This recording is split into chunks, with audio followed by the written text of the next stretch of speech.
U.S. have never dumped all of the material from a criminal investigation, the raw material from a criminal investigative file, into the public domain, because it was always going to do what it has done, which is produce more conspiracy theories and more questions. This would have been obvious to anyone who is familiar with human nature, how the internet works, and the linear progression of time.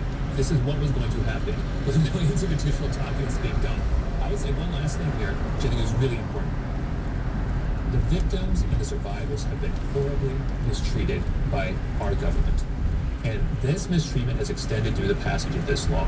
If Congress, our Congress, was really serious about the things they claim to be serious about, if Ro Khanna and Thomas Massie were really serious about getting to the bottom of this, they should not have engineered a gigantic document dump for all people to go over forever and generate their own conspiracy theories. They should have set up something like a 9/11 Commission, an Epstein Commission, where they set up an independent body with some reputable people at the helm, some staff, some resources, some money to go through this material, digest it, and give to the public the sorts of answers that you want and that many other people want, which is how was this investigation done? What did it really uncover? Were there leads that should have been tracked down that weren't? And if so, can we do that now?